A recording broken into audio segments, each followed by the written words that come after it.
Shalom and praise the Lord. सबको jam सिखी। मैं हूं पास्टर श्याम। स्वागत है आपका नए लेसन में।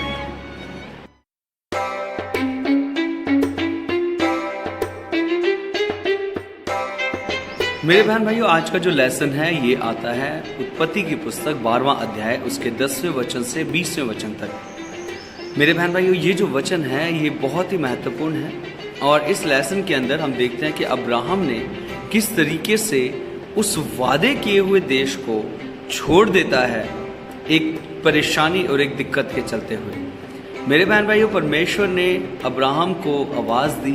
अब्राहम बाहर निकलता है और उस विश्वास से कि परमेश्वर उसको बहुत बढ़ाने वाला है, वो अपने घर से, अपने कुटुंबियों को, अपने परिवार को, अपने घर के रिश्तेदारों को, सबको छोड़ता है और निकल जाता है एक ऐसी जगह जब परमेश्वर से देने पर था। और ये समय था जब अब्राहम पहुंच जाता है कनान में, लेकिन कनान में किसी कारणवश उसे छोड़ना पड़ता है और वो जाता है मिस्र देश, क्योंकि कनान के अंदर अकाल पड़ जाता है। मेरे अजीज बहन भाइयों, अगर आप देखें यहाँ पर अब्राहम की ज़िंदगी, पहले अब्राहम जो था परमेश्वर की वाचा को, परमेश्वर की बातों को मानता था, उसके पीछे चलता था। लेकिन अब जब वो अपने घर को छोड़ के आता है तो अब कुछ ऐसा प्रतीत होता है कि जैसे वो राजा बन गया है और उसने अपनी इच्छा के अनुसार वो अपने जीवन को चलाने लगा और वो निकल जाता है कनान देश को छोड़ के मिस्र देश की ओर। मिस्र देश एक ऐसा देश है जहाँ पर अक्सर, अगर आप निर्गमन की पुस्तक पढ़ें और उसके अंदर आप देखते हैं कि कई जगह पर जब परमेश्वर ने मिस्रियों को, जब इजराइलियों को मिस्र देश से निकाला तो उन्होंने निकलने के बाद भी गुलामी से उनका मन था कि वो वापस उसी जगह जाएं, वापस वो मिस्र देश की ओर जाएं। मेरे बहन भाई, उनका ध्यान हमेशा मिस्र की ओर लगा रहा। तो कुछ ऐसा प्रतीत होता है कि यहाँ पर जो अब्राहम था उसको भी अपना जो सुख के लिए वो अपने उस देश को जो परमेश्वर ने उसे दिया था कनान, उसको देख के निकल जाता है उस देश से और पहुंच जाता है मिस्र देश।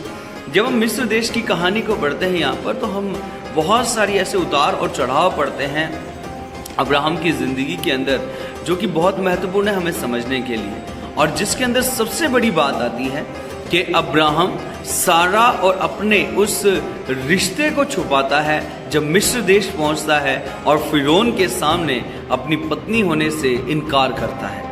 मेरे अजीज बहन भाइयों, यहाँ जो घटना घटी ये एक बड़ी विचित्र घटना थी, जहाँ पर फिरौन, जहाँ पर जो अब्राहम था वो अपने ही हित के बारे में सोच रहा था।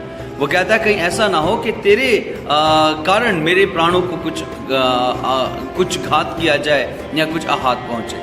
मेरे बहन भाइयों, याद रखें, यहाँ पर अब्राहम जो था वो परमेश्वर से थोड़ा सा विपरीत चला गया, और हम कह नहीं सकते थोड़ा सा, बहुत ज़्यादा विपरीत चला गया, क्योंकि उसने क्या किया, परमेश्वर की आज्ञा को पहला उसने इग्नोर किया, दूसरा वो अपनी योजना के अनुसार चला, लेकिन उसे वापस आना पड़ा कनान देश।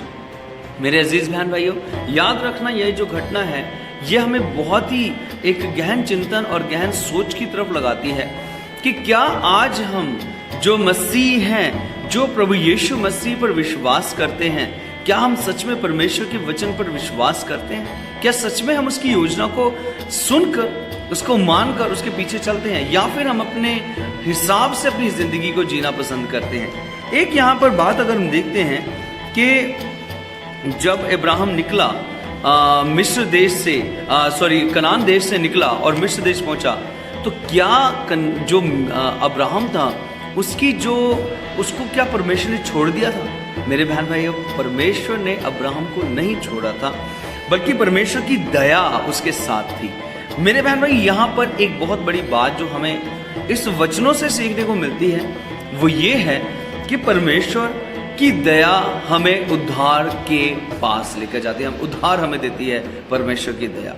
अब्राहम की जिंदगी में भी परमेश्वर की दया साथ साथ रही, परमेश्वर उसके साथ साथ रहा। भले वो परमेश्वर की योजना से अलग हो गया था, लेकिन फिर भी परमेश्वर ने अपनी योजनाप्रद उसको आशीष दी, अपनी योजनाप्रद उसको मिस्र देश में, जहाँ पर उसने अपनी पत्नी को छुपाया, जहाँ पर उसने अपने पति और पत्नी के रिलेशन को फिरौन राजा के सामने अलग किया। अब याद रखना, यहाँ पर फिरौन जो था वो सारा को ले जाता है अपने महल में और सारे को कहता है कि ये उसकी जो सोच थी वो ये थी कि इसको पत्नी बनाएगा।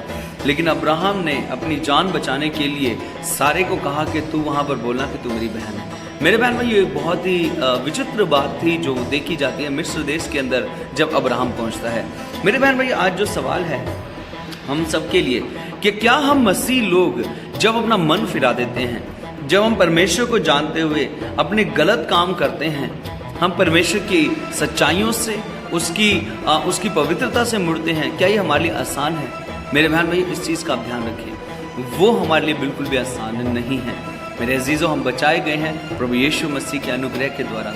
इसलिए हमें चाहिए कि हम उस परमेश्वर को छोड़े ना, उस परमेश्वर की योजना को समझे, उसके पीछे चलें। परमेश्वर आप सबको आशीष दे। जब हम परमेश्वर की योजना को समझते हैं, उसके पीछे चलते हैं और अपने जीवन के अंदर सदैव परमेश्वर को स्मरण करते हैं और अपनी नहीं बल्कि परमेश्वर की योजना के अनुसार चलते हैं। सबको जय मसीह की। प्रभु आपका आशीष दे।